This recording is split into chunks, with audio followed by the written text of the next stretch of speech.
I wanted to be as obscure as possible for mine. And I've got zero, i.e., fuck all notes in front of me. And I thought back to a show that was one of my favorites in the early 90s, and I know Ben's going to know it.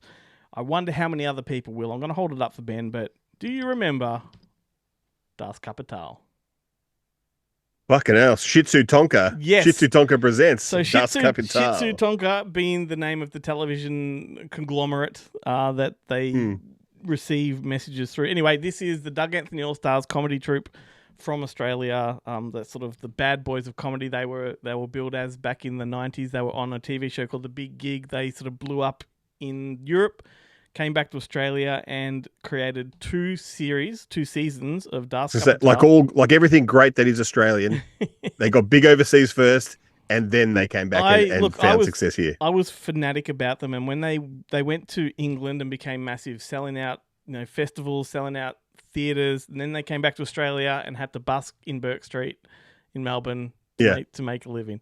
But anyway, they went to the ABC, Channel 2, and made this show, and it's kind of the only comparable title I can think of is like Red Dwarf as far as the aesthetic goes. Like, it is, the premise has them in a world where it's pretty much a dystopian future where the world is run by one big news conglomerate called Shih Tzu Tonka, and they have been sent to the bottom of the ocean in a submarine to archive all of the world's history, like in one submarine that is.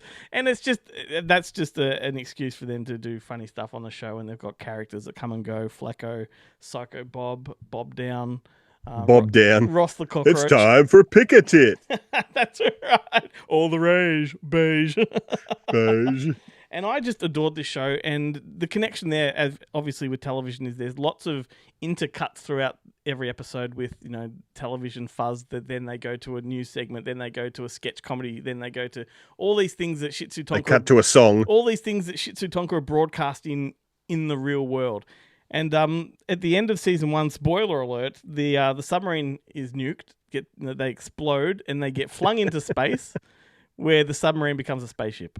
And that just opens the door for more comedy. And it is just one of the most outrageous, hilarious, subversive, avant-garde, if you want, kind of comedy shows. And I just think it's worth a look. So DAAS Kapital, everybody. It's on YouTube, every episode there. You can check it out, or you can go onto eBay and find the I wonder if those DVDs are still available. On eBay, you can get them, I'm pretty sure. On eBay, probably fetch about $30-$40 each, but it's good stuff. Worth it. Well worth it. And the Doug Anthony Allstars, they only ever made 2 live show videos, which are both now on YouTube. I highly recommend them, particularly live in London. And they made 1 film, which was called The Edinburgh Years, which is like a documentary. And then the ABC, about 2 years ago, commissioned a 2-part documentary about the history of the All-Stars, and it leads all the way up to Tim Ferguson's illness and all that. It's amazing, fantastic stuff. Well, I think, wasn't it Paul McDermott's head disappeared up his own ass, and that was the kind of...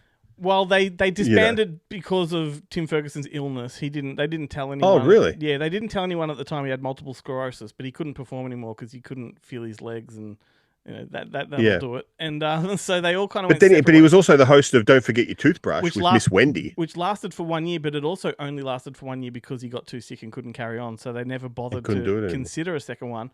But for many years, I think Paul copped a lot of the flack for their breakup, and everyone sort of said, he got too big for his britches. I guess because he found commercial success with Good News Week and that kind of stuff. But he just also seemed like he was the natural breakout. Yep. Richard Fidler became... He's amazing now. He's one of the most successful podcasters in Australia. Yeah, he hosts Conversations on ABC every night of the week, I think it is. And it's a fantastic interview show. But yeah, he kind of went down the serious path. He went from comedy to sort of dramatic journalism, if you will. Whereas the other two, I think Tim still teaches comedy. He still writes films and things like that. So he's still punching the comedy bag as well. But there we go, DAAS Kapital.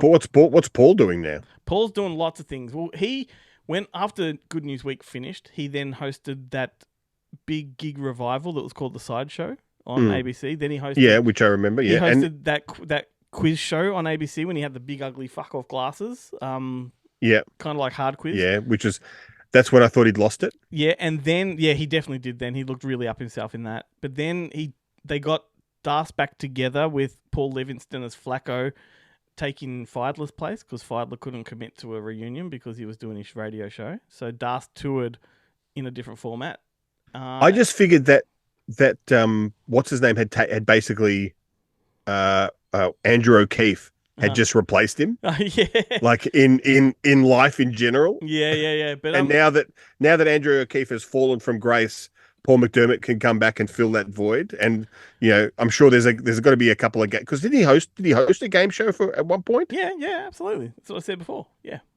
Yeah. The one with the big glasses. Yeah, but didn't he host like a Probably. Who Wants to Be a Millionaire type? He was the guy that they just handballed around. If they got a new pilot they need hosted, they'd chuck it to him. And then he had another comedy troupe, like another comedy trio with one of the guys from Tripod, I think it was, or something like that, and did a few years of comedy circuits like that. And he still does stand-up comedy. I follow him on social media and. But now he's like a silver fox now. Yeah, well, years ago I started a DAAS Kapital Facebook page because I used to always get behind things I wanted to see come back, and I'd start Facebook pages to get momentum, and that's Frog Dreaming. I did it with that many years ago. And Tubes, remember Tubes? And the original Milo bar? I'm behind those pages, my friend. I remember when Tubes came back, which wasn't that long ago. They started appearing in the supermarket again, and me and my sister got so excited. We went out and bought packs, and we're like, "Oh yeah, they're all right." Yeah, they're not that good. I regret. It's like chickadees. Do you remember chickadees? Yeah, I do. The chips they used to be. They were huge in primary school. They never made the leap to high school, or at least the high school canteen just didn't stock them, so they might as well have disappeared. Well, you can get them. You can get them now. You can, yeah. I'd love to try them again, but I'm sure that they suck. Yeah, but my point of all that was I did run the DAAS Kapital Facebook page, and now Paul McDermott drops information into that all the time. So yeah, right. Yeah, that's where you can get all your Paul McDermott information. There we go.